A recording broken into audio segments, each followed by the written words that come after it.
Hi guys!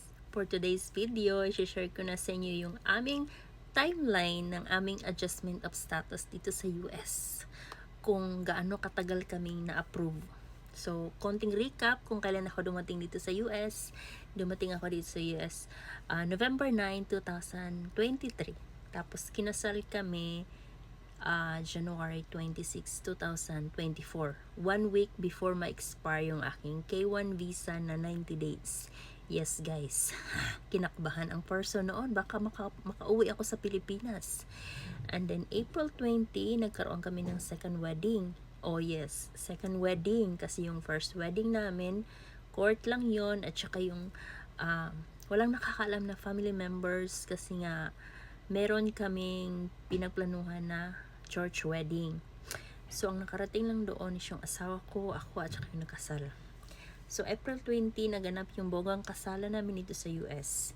Invited ng mga relatives ng husband ko, at saka some of my Filipino friends na nakilala ko dito, and some of my relatives nandito sa US. So, yun yung kasal na bongga dito sa US. O, di ba? Dalawang beses tayong kinasal.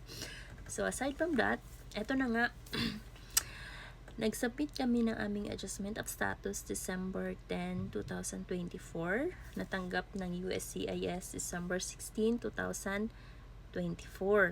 Ngayon, January 7, nakatanggap kami ng letter na kailangan nila ng more evidence. So, na RFE ako guys. Alam niyo ba kung ano yung naging kailangan nila? Is expire na yung aking medical na galing sa Pilipinas.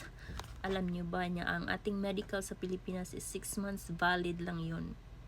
Yes. So, wag nyo antayin na ma-expire yung medical nyo kasi ang mahal ng medical dito sa America, guys. Ngayon, nagpa-medical ako ng January 17. Dumating yung RFE ko January 7. After a week, nag-medical agad ako. Ora-orada. January 29, on that day, sinend namin yung resulta after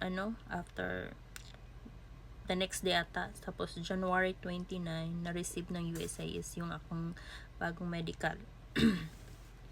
February 5 nakatanggap ako ng biometrics na pwede na akong in-schedule nila ako ng biometrics. Then since nasa Arkansas ako, wala kaming USCIS office dito.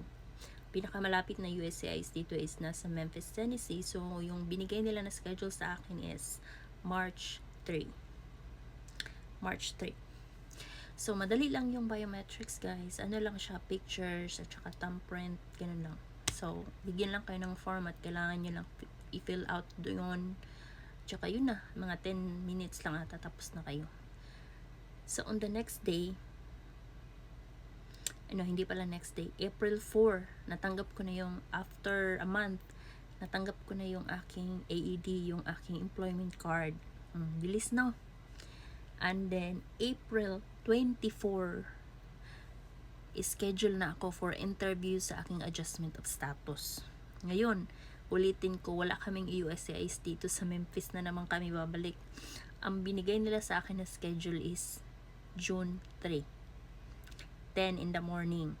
So, meron akong 2 months to prepare. On that interview, approve agad. Tapos, super excited ang person. Nag-update agad doon sa mismong website na okay, your form is being reviewed kasi yung sinabi ng consultant sa interview, approve ako. Pero yung nakalagay doon sa website nila is kanang review daw. On the next day, approved na guys. And after 1 week, June 8 is released na daw yung aking residence ID. So, June 10, natanggap ko na yung aking residence ID na 2 years. Then, to be exact, almost 6 months yung process ko dito sa aking adjustment of status. So, sa mga nagtatanong, iba-iba po yung state, kung matagal ba silang mag-process o mabilis, depende yun kung gaano kadami yung nag-a-apply doon sa state na yun. So, meron akong isang friend, ang kulit, panay tanong sa akin. Sabi ko, friend, antayin mo na lang kasi darating at darating din yan. So, sa akin, in total of 6 months lang yung pag-aantay namin ng submission hanggang sa natanggap ko yung mga card. So, I hope this video can help to those Filipinas na worried, na stressed, na depressed kung gaano pa katagal nila matanggap yung kanilang card kasi excited na silang magtrabaho. So, iba-iba yung state, guys. Yung dito sa Arkansas is humabot lang siya ng 6 months. Supposed to be hindi 6 months dapat, kaya lang nagkaroon ako ng RFE. So, medyo na-delay siya ng konti. So, mga nasa 5 months lang sana dapat yun. So, that's all for this video, guys. And I hope you can all support my vlogs. And I will share more of my itong video na to, i-share ko lang yung aking time planning. Gagawa din ako ng video for the interview ko na yung mga questions nila. So, thank you for watching and hope you're still gonna support my videos. Thank you. Bye.